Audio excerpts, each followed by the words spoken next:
Hello, everybody. This is Pascal from Neutrality Studies, and today I'm talking again to Dr. Joanna Lei, a former KMT lawmaker in Taiwan, as well as a media executive in the US.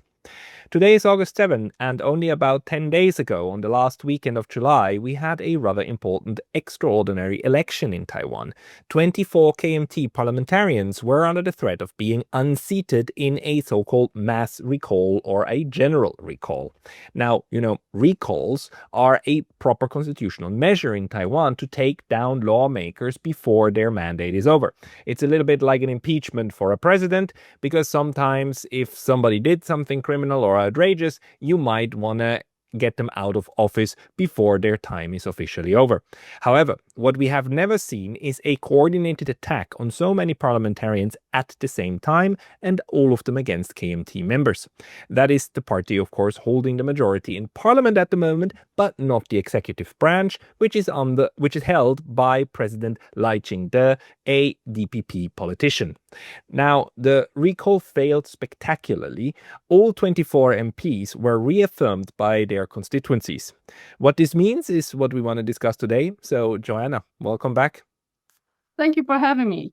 Well, thank you for agreeing to this, because it's not always clear how to interpret the local politics in Taiwan. And since you've been working in it yourself and you are engaged with it, I think you can give us quite a bit of perspective. Clearly, I mean, you're obviously supporting the KMT side, but I would like to know about that. How are you interpreting this, being from the party that was so severely, kind of attacked on the legislative level? How are you reading what happened? Well, I think we should term it as a general recall instead of a great recall, which is the term used by DPP. They thought that this great recall will give them a great success to overturn the KMT plus TPP majority in the Legislative Yuan. So the overall goal is to target all 31 districts held by the KMT MPs. And if they got recalled, even if they only got 6 or 7 recalled, then DPP can overturn the majority held by the coalition of KMT and TPP. So there are 3 characteristics that sets this recall apart from the others. The first one is initiated by the highest level of the party, even though they veiled it under civic organizations. Secondly, all MPs, all 31, were recalled indiscriminatorily. So there's no separation of the good or bad or satisfactory or unsatisfactory MPs. The third one is there is no real legal reasons to recall them. They didn't have corruption, embezzlement, or any other involvement in terms of a legal matter. And our previous recalls usually will have a legal matter. The 9 failed recall of individual MPs were based on legal reasons to recall them. But this is party-initiated, indiscriminatory, without any legal reason and purely on political grounds. Yeah, although it must be said that one more thing I want to precise for everybody. We have 3 parties that are very important in your parliament: KMT, the DPP, which also holds the presidency, and the TPP, right, with a T, right, not with a D. So, and the TPP and the KMT are basically the opposition that are able now to block the DPP in parliament, and that is a very unsatisfactory situation, of course, because the ruling, I mean, the executive branch doesn't have the legislative branch behind it. And what this seems from the outside is trying to overturn that without calling a general election, right? But by only attacking individual members. Now, the KMT, the DPP actually says that the KMT tried to counterattack them and also recall DPP members, but failed on the initial stage. So in order to do a recall, you first need to gather, I guess, a certain number of signatures in those constituencies, and the DPP managed to do that. Or the DPP supporters managed to do that in these 31 districts, but in the districts for the DPP help by DPP members, KMT counterattack failed. Is that a fair assessment? It is a clear assessment. Let me just add something. We have 5 branches of government: legislative, executive, legislative, judicial, and then we have 2 other branches which are uniquely in Taiwan. One is supervisory, another is for national examination. all 5 are held currently by DPP with the exception of legislative. So the other 4 branches are tied together with the executive power. Whoever wins the presidency will hold the other 4 branches. So legislative branch is the only branch that you can have a meaningful opposition. And therefore, the overturn of an opposition majority will be very critical. If it happens that all 5 branches will be under DPP, which, will be characterized as a totalitarian system. Now, going back to your second question, recall has 3 phases. The first phase, you need to have 1% of the signature. Second phase is you need to get 10% of the signature in order to call a election, a ballot. And the third one is you need to have more than 25% of the local electors agreeing with the recall, and the ones disagreeing is smaller than that 25%. So there are 2 thresholds. More than 25%, and the ones who disagree has to be smaller. So if the disagree is higher, then you still don't recall them. The current DPP-led or DPP-associated groups-led recall has the first and second phases passed. So we held the first phase of election or balloting on July 22nd, and there will be a second phase on August 23rd. Now, the counter recall is actually a defensive move. When all DPP members were recalled, then when all KMT members were recalled or subject to recall, then KMT's legislators said, hey, wait a second, why are we going back to the public and being revoted? Why isn't it like the normal democracy that if the legislative yuan didn't pass anything, then the executive branch will send it back to the legislative yuan. If the legislative yuan still doesn't agree, then you dismiss the Congress and go for a general re-election to get new mandate. So now with this so-called general recall, only the opposition members got re-elected or were subject to re-election. The ruling party members are sitting very comfortably in the legislative yuan. So the counter recall is to address that particular problem and ask everybody to go back to the public and everyone to be re-examined by all the constituencies. However, the KMT-related groups-led recalls were subject to extremely high scrutiny by the prosecutorial branch, by the police and prosecutors, and they were then sent to the court. So none of them actually passed the 10% threshold, and therefore you only have KMT members subject to the July 22nd balloting and the August 23rd balloting. So, yeah, and one of the things that the DPP keeps saying is that it didn't initiate as a party that recall. These were separate NGOs. These were civil society groups that are just so fed up with KMT politics that they thought it is now necessary, because I think the allegation is against the 31 lawmakers that they are too pro-China. They're not for Taiwan enough. They are basically traitors, and therefore they need to be unseated. But the DPP had no hand in this, is the official party line. Okay, let me address it in 2 ways.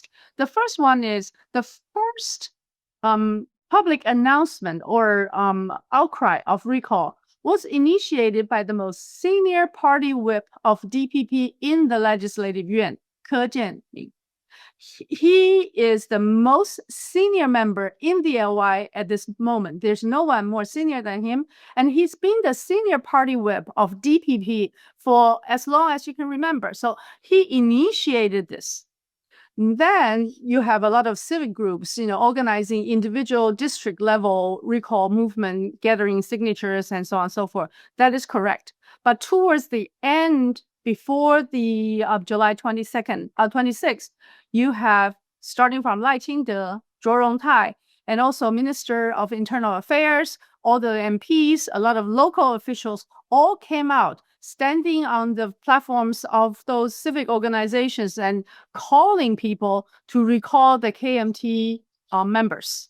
And the battle cry is your second point. The battle cry of all these is that we, DPP, is 抗中保台, anti-China, protecting Taiwan. They, KMT, is 亲中卖台, is pro-China and selling out Taiwan. And therefore, all the KMT members are not to be trusted and they should be recalled. So the battle cry was in the highest level of even in Taiwan's local presidential election. And those were articulated or voiced by the highest level of DPP members. So the bookends, the beginning and the end spaces have direct involvement of DPP members. And also even President Lai Ching-te did the so-called unity speeches to promote further escalation of the recall movement. So he himself is directly involved. So there's no denial that DPP initiated or at least announced it initially and then pushed the final phase at the end of the day. Now, I mean, since all 24 recalls that happened 10 days ago, they all failed. I mean, the electorate chose to reappoint these people. It sends a pretty strong message, doesn't it? And what kind of light does it throw on the soon to come remaining 7 or so recalls that will be voted on end of this month, right? Mm-hmm. Well, the other 7 are more difficult to be defeated, quote unquote, by DPP because they didn't pass the initial 10%, the second phase 10% threshold and needed to be pushed back and back so that they're in the second phase. So these are more senior politicians with stronger local support, so they are harder to recall. However, the use of prosecutory or judicial forces will probably still play a role, and also the organizations making this election, all the mechanism of this election may still come to play. So people still have to be very careful. I added the judiciary as well as prosecutory is that in our general law of recall, 2016 was the first major amendment to lower the threshold to 1%, 10%, and 25%. But the second largest amendment happened in the end of last year to early this year that put criminal charges to the potential offenders of recall. Before, it was all all executive processes. If you do not approve these signatures saying these are forged, then you send them back. You delete them from the total number and say you don't have enough number, go back and do the numbers. But towards the end of last year, they amended our recall law again, making it a potential of criminal offense. This is a problem to the KMT, right? Because the KMT recall that they tried to launch against DPP members were now these people are now under investigation for forgery. So actually, DPP supporters are saying, "Oh, look, the KMT didn't only try to unsuccessfully counterattack; they even forged the signatures in order to get a recall, and they're basically criminals anyhow. They're now under investigation, and that connects to this stricter way of counting the vote the signatures toward a recall." Right. In the past, there were no noteworthy punishments of mistakes in the recall signature because you have a lot of civic groups going out to collect numbers and signatures. So some people may have signed it incorrectly. Others may have intentionally sabotaged your effort, sending you wrong numbers so that you get to be discredited, right? So there are a lot of potential misuse of this. But towards the end, in December and early this year, the law has changed so that they are now subject to up to 5 years of criminal, subject to up to 5 years of jail time, therefore making it possible to even incarcerate people before the evidence was clear. Let me just explain a little bit. Our current rules is that you can incarcerate people incommunicado, making them not communicate with anybody if they are suspected to have committed serious crime, which is defined by 5 years, up to 5 years of jail term. So last year, when this was revised, you make it possible for the prosecutors to ask for incarceration of anybody who have committed the so-called forgery of signature. But was this law revised when KMT already held the majority of the legislative yuan? Yeah, but I think it was the window because they just finished the election and there's nobody really paying attention. It was passed really quickly before the new term started. So So it was still passed by the old DPP majority legislative yuan. I hate to accuse my other colleagues, but I think they just didn't pay attention because it's passed in the end of 2024, early 2025. Okay. So, I mean, basically, how a law change then can lead to unintended consequences down the road, because I think it was also the threshold for um, initiating a recall was lowered. Lower. That's done in 2016, right after Tsai Ing-wen got elected.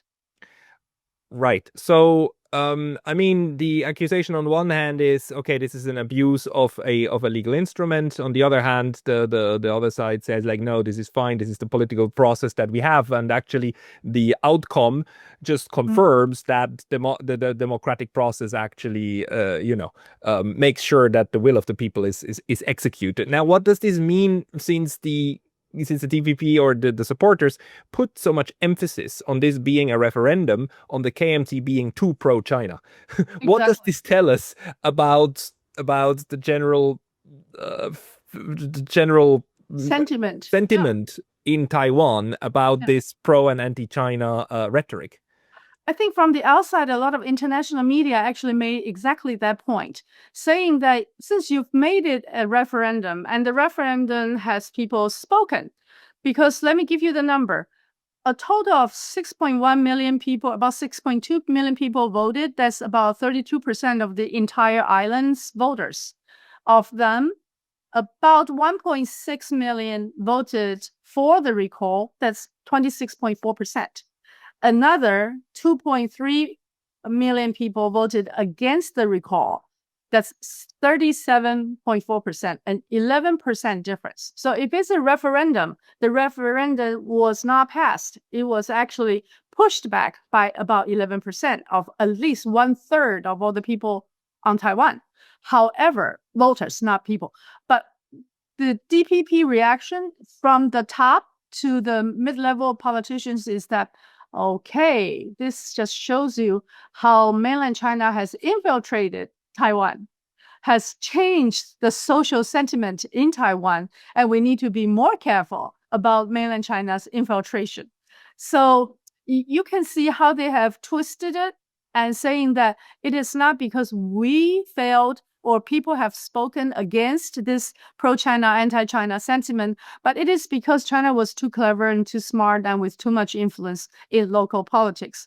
And that's also echoed by Lai Ching-te's final speech, because he said, let's push further and harder on the August 23rd second phase recall. Do you think that this is actually true, or that just a significant number of voters were just annoyed with the entire affair and voted against the recall because in general they thought this was just a bad idea, so which would make it not an issue about pro anti-China, would make it an issue about, how people use the political system in order to take down their rivals. And second question, do you think that there was interference in this affair? And let's maybe focus on the accusation. Did China in any way, shape, or form, covertly or overtly, through public pronouncements, try to influence the outcome? China did congratulate Taiwan on the unsuccessful recall at the end of it after the day. But I think they were very careful in not to be seen as meddling in a domestic local affairs, because this, after all, is not presidential, it's individual legislator. But we are also seeing another force being at play here. You have a very heavy influence in the social media and data monitoring by a US supported group. So you can say maybe there are international interference, but it's not just China. There can also be a US involvement there. But let me go back to how people reacted. Of course, after that Saturday, people started smiling, at least people I know started smiling on the street, because we've been subject to a lot of direct attack accusation by the civic groups for about 6 months. They claim that anybody who doesn't go sign them or sided with them are being pro-China, anti-Taiwan, not loving Taiwan. You have to leave. You are the impurities. You do not belong to this place. So they have abused that so-called civic power by even pressuring elderly and other weaker individual citizens. So there are three potential reasons of this final outcry. The first one is DPP has probably overplayed their anti-China card. They miscalculated how anti-China, the people in Taiwan, their anti-China sentiment was miscalculated or misrepresented by the entire civic group movements, because that was their number one party platform. In every legislator's recall reason, they have to submit a reason, say why we're recalling these people. They are being accused of pro-China and not loving Taiwan. So that's universal. So you cannot deny that's main theme of this campaign. But they're probably miscalculating the anti-China sentiment in Taiwan by DPP. The second one, I think, is really rational, showing the resilience and the democratic movements in Taiwan and how sound we are. People expect the government to do a good thing. They did not expect the government to focus just on political struggle and not focusing on immediate actions. So starting from the recall, you have the tariff, you have the typhoon, you also have people polarizing in society, you have a lot of confrontations. All of these are simple expectation. People simply expect DPP government to be able to deal with these issues. And the fact that it neglected these issues and continued to just focus on recall is quite disappointing to even their supporters. So that's number two. And number three is you look at up and down the list of all the 24. By now, you can see that in no place they exceed a 28%-ish threshold. That's their ceiling. And that, to me, is the third miscalculation of DPP. DPP overestimated their support by using the anti-China card. They expect to bring in more people into their camp to recall the KMT legislators. But they didn't exceed their baseline, their core supporters. To date, being examined in 24 districts, it's still about 28%. So all three gave us the final results that the disagreement exceeds the agreement by 11%. More people disagree with this approach. And by the way, the voter turnout is 66%, extremely high, almost exactly the same as our presidential election, which is 70. So you can see that the polarizing forces is there. Everybody who has a right to vote came out and voted, and they spoke their mind. And when you say that the it was like 26% was versus 37, what am I missing? What's the remainder? The remainder are the people who didn't vote. Of the entire Yeah, because it's based on the total number of voters. Right. So eligible voters. Right. Okay, of the total cake of eligible voters. Right. Okay. And then let's maybe discuss a little bit again about these NGOs, because as soon as we hear this, at least for the context of Europe, you immediately think of the ways in which institutions in the US try to influence politics abroad. And we know by now for certain that the National Endowment for Democracy and USAID, they have entire programs of fostering NGOs in foreign countries in order to help them to create a kind of a facade of a civic movements that then support US interests abroad. This is now without doubt what happened in Ukraine. This is without doubt what was going on in Georgia. And this then is also supported by other forms of infiltration through the CIA. We know that for certain by now, even for Ukraine, like how since 2014 the CIA was there and was engaged. And of course, with Taiwan being such a pivotal part in the Pacific strategy, there must be ties on several levels. Now, are there any kind of fears that parts of the NGO environment in Taiwan might be benefiting from the same kind of financial flows from the US as for Europe? Let's say for this particular recall, there's no evidence of direct US involvement, and that's only reasonable because this doesn't involve regime change. The other cases that you cited oftentimes is using civic group to instigate a regime change, but this one doesn't involve a regime change. So there's no evidence of direct involvement and little suspicion about direct funding. However, there are major operators in Taiwan politics supported and long-term associated with the organizations you talked about. For example, the NED, the Freedom House, or Open Society Foundation. Two of them are most notable. One is Shen Boyang, who is currently a DPP MP legislator.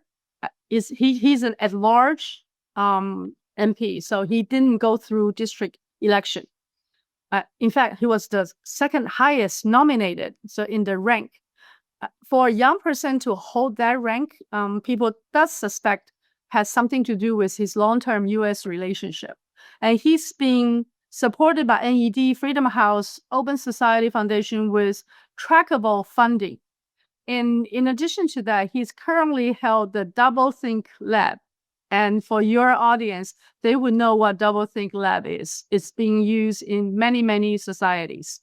So he has a very strong focal position with the DPP and US link in terms of the so-called value-based democracy movements worldwide. And he does hold key position in this general recall. He spoke out. He was in many rallies, and he was one of the most notable spokesperson for the general recall. And actually, most notable spokesperson accusing KMT of pro-China and selling out Taiwan. The second one, who is very well grounded with lots of evidence, is Tang Feng, Audrey Tang. He is now self-proclaimed as a woman, so he is the DEI darling. Tang Feng was supported by the United States, and therefore he held a ministry of no portfolio, and later on he held the position of Minister of Digital Affairs. He set up all the fact-checking, digital monitoring, social media monitoring systems for the government.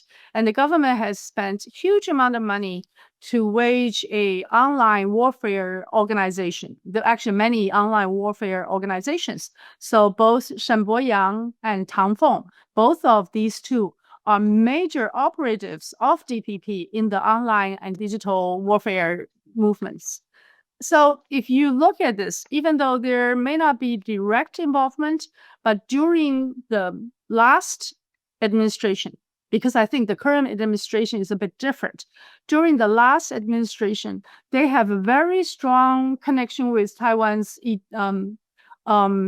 movements in terms of being a value partner, in terms of supporting its diversity agenda, and so on and so forth. So you can say that there are embedded strategic alignments within the DPP upper echelon and in the legislative yuan that would support the so-called civic groups in waging the local campaigns to recall KMT members. Up to a certain degree, these kind of connections are natural and what you would expect, right? I mean, certain groups just have different value structures and think like we should be closer to the US or we should be closer to other countries, and then they try to rally for that. I mean, to a certain extent, this is normal. Where it becomes abnormal is where decision making is outsourced, and you have places like the US embassy that basically directs certain efforts that then lead to let's say mass demonstrations, and of such kind of activities, at least for this recall, we have no indication thereof, you're saying? We have no evidence and indication, not as clear as during the Sunflower Movement. The Sunflower Movement and the Hong Kong movement has clear indication of direct involvement, and even with headquarters helping them set up strategies. But I think it's important to note that people like Shen Boyang, who's being supported by those organizations, the U.S. organizations, for a long, long time before they surfaced on the political arena. And even today, while he is holding a political position in the legislative yuan as a legislator, his families are still making money in mainland China when he accused others of being pro-China. So these double standards have been exposed this time, and showing perhaps there are other reasons to prompt them to do such a direct and harsh attack on anybody with a China connection. So overall, where do you think this leaves us now that there's a second round of recalls coming up with like 7 more legislators, but as you said, the expectation is that they will probably also be reaffirmed. Where does this leave us in terms of Taiwan? And, we must recall like Taiwan is the Republic of China, right? The official name. I mean, we have an unresolved situation out of the Civil War.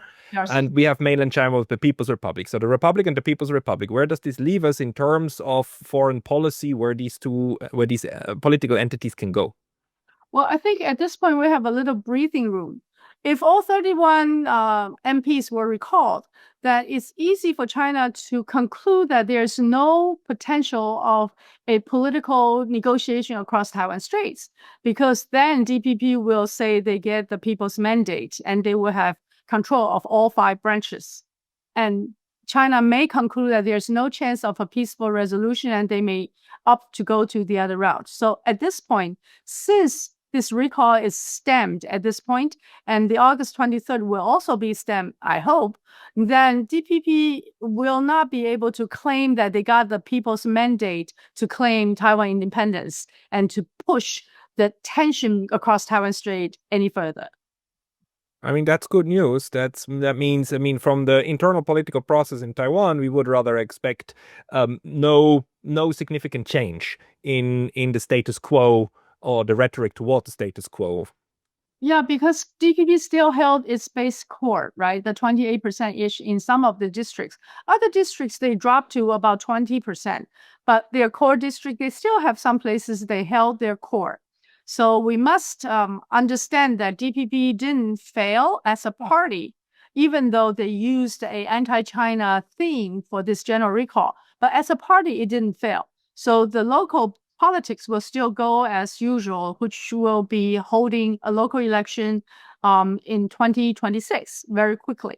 Very soon, there will be local election with all county magistrates, local mayors, and city councils.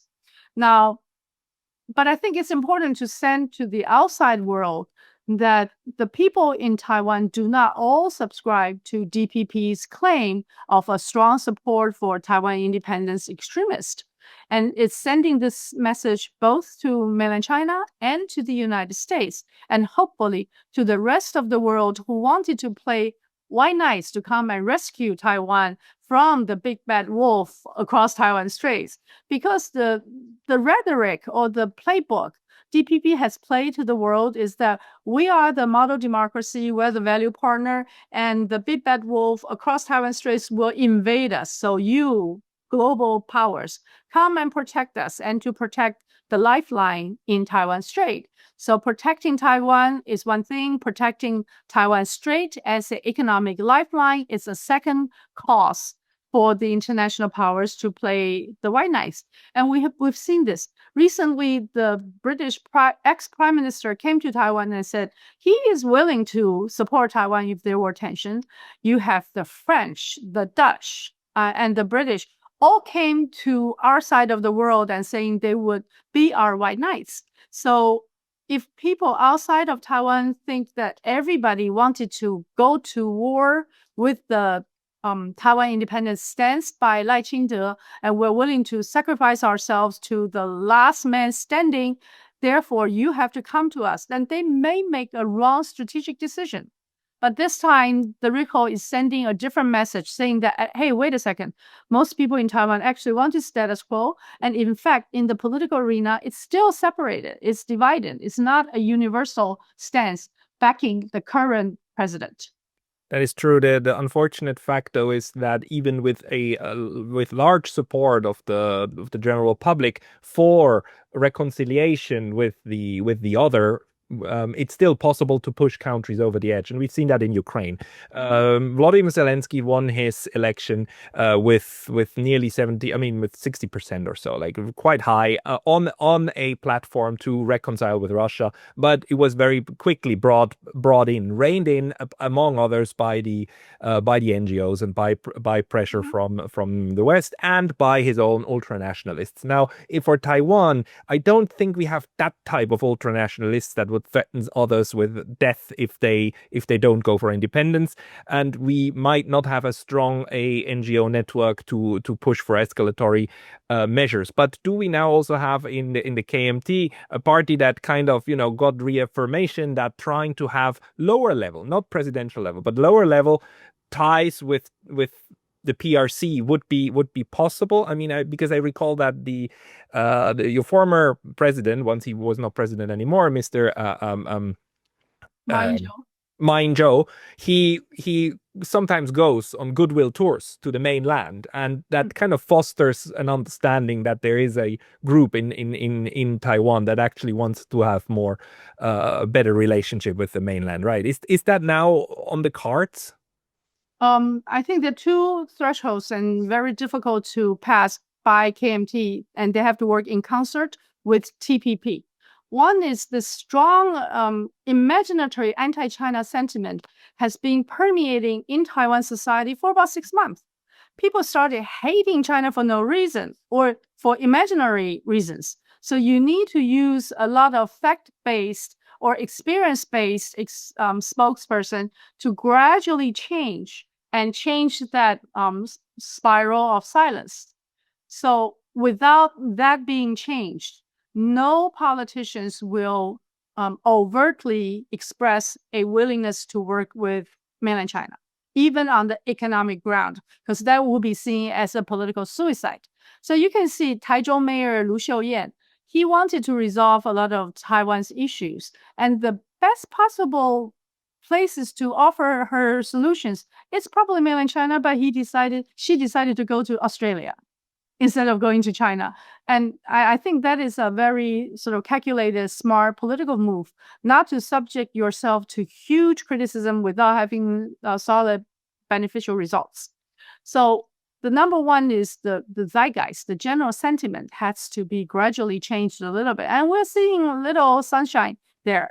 There is a YouTuber whose name is Guan Zhang, who is a very interesting character. He was a critic of KMT, but he went to China and saw for his own eyes and saw how he has been misled by DPP. So he is now hugely popular and has huge following, and he has reached young people beyond belief, people that you and I will not be able to reach. So there will be a lot of personal sentiment and personal testimony gradually changing this misnomer and misinformation. But secondly, there is definitely a need for KMT to work with TPP, not just because you want to add up your votes, but because your supporters are complementary.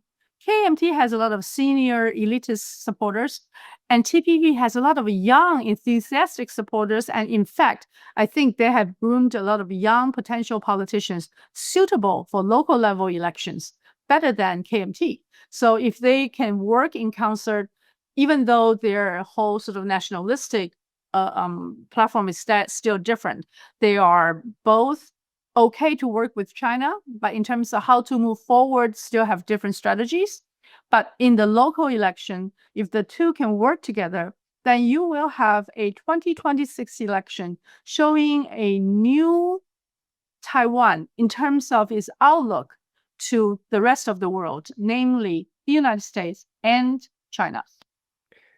Maybe toward the end, I mean, can you just tell me how it is possible that politically it's still so difficult to work with the mainland, even on a provincial level, when in fact China, the mainland, is your largest trading partner, imports and exports. It's the largest one. I mean, so the goods go back and forth, services too, as far as I know, and but somehow on the political level, it's still not really possible to work together. Why is that?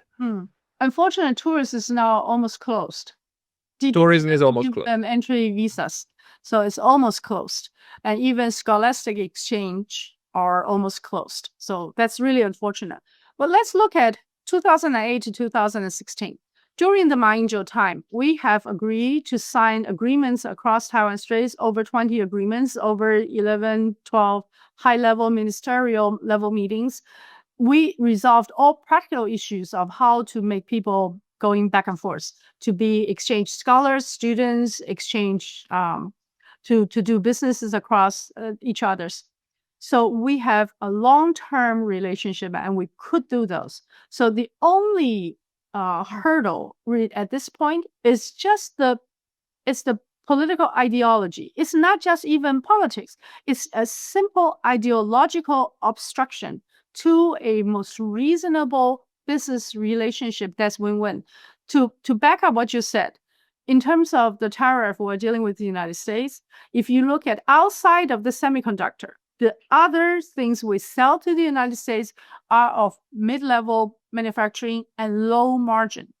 The ones we'll sell to mainland China are of high margin. So their contribution to the wealth of Taiwan is much greater than even the total trade number. So to not want to work with China is stupid and suicidal, especially after TSMC and all these crown jewels will be plucked and transplanted to Arizona. So if you are Lai Ching-te, you have to look at how to move Taiwan's economy going forward in the post-tariff era. And that is your number one challenge. And if you don't do that, and if you don't open to mainland China tourists, businesses, cross-strait exchanges, then you almost have no other substitute of such a big hole left by the absence of US. Yeah, but I mean, the U.S. is puts very high tariffs on Taiwan as well, 100%. and the kind of extractive policies that the U.S. is following is also something that Taiwan is part of. So, do you think that also in the DPP this will lead to some rethinking of its foreign policy approach and economic approach? Right now, there is one person who is the head of DPP's Mainland China Affairs Research Institute that spoke with some kind of openness and open-minded approach to cross-strait business relationship.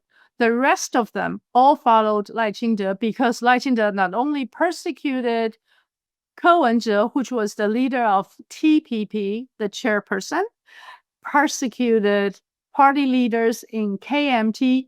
He also persecuted his own party's opposition. So there are people who are not under the Lai Ching-te fraction.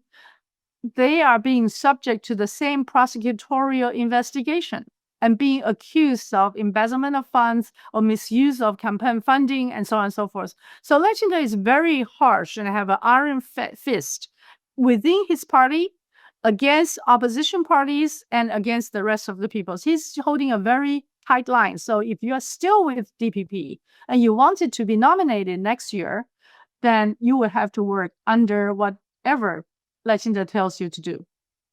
And that you are not expecting any rethinking on his part in terms of the strategic alliance with the United States or the not an alliance, but a working together. With the United States, I think that's his hope. He's hoping that with the legacy left by Tsai Ing-wen and Bi-khim Xiao with the prior government, which is the Democratic government, he would have enough legacy or chips to work with the current government. But I think he is probably miscalculating in this particular area because the last government loved Taiwan for being the first country that would do the DEI things according to their rules. But DEI is not what Trump likes. So whatever works for the previous government probably will not work for the current government. So if Lai Ching-te is betting on the legacy or the remainder of the goodwill, probably he'll have to think again. Right. The problem is in the United States, like the whatever you have to do in order to jump through their hoops, like the target changes like by now basically on a daily basis. Mm. Joanna, did we forget to cover anything that is still important to know about the current state of Taiwan's affairs, or have we broadly like covered the parts of the Probably there's one thing that I'd like to add, that is in terms of judicial branch. The day before the general recall, on July 25th, the 7 new nominated Supreme Court justices were not confirmed, so they were all vetoed. These 7 justices weren't just vetoed based on political reasons, but purely because they're not the proper candidates to hold the judicial branch. And if they got confirmed, the entire judicial branch will actually have a sea change.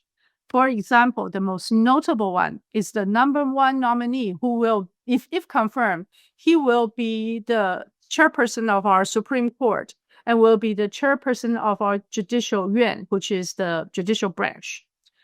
This person is a prosecutor. He's never been on the courtroom. He has no constitutional or judicial application. So he has no qualification in that. So if for years and years and years, our judicial reform is to separate the prosecutorial powers, which is entangled with the executive branch, and the judicial, the court system. So we try to separate these two to preserve some independence. If we use a head of the prosecutory system to head the judicial system, the courts, that is sending a very strong signal to the entire court system in civic, in criminal, and in administrative courts, and even to the Supreme Court and Constitutional Court. So all 7 of them were vetoed. So we narrowly escaped another possibility of having the judicial system completely reverted and under the control of the current executive branch. We preserved somehow, at least nominally, a possibility of separation of power and balance of power. So in general, I mean, it's not just the recall, but also this judicial decision that shows that currently the different political forces inside Taiwan are balancing each other out, right? That's where we are. Right. And that is because you still have a majority of KMT and TPP in the legislative yuan. Yeah. If the recall were successful, that you will have no protection against a total totalitarian system with all 5 branches under the same leader or the same party. Right. Of course, the DPP will say like, no, this would all be like fair and square and fine and good and only for the mandates given. But I mean, this is where the political rhetoric then kicks in. Joanna Lei, this was very interesting. People who want to follow you also speak regularly in Chinese, right? On Taiwanese media? Regularly on CTI, there is a Sunday night commentary program. So I am on that program on a regular basis. Okay, if you want to follow Joanna Lei and you speak Chinese, then watch CTI Sunday night. Joanna Lei, thank you very much for your time today. Thank you, Pascal.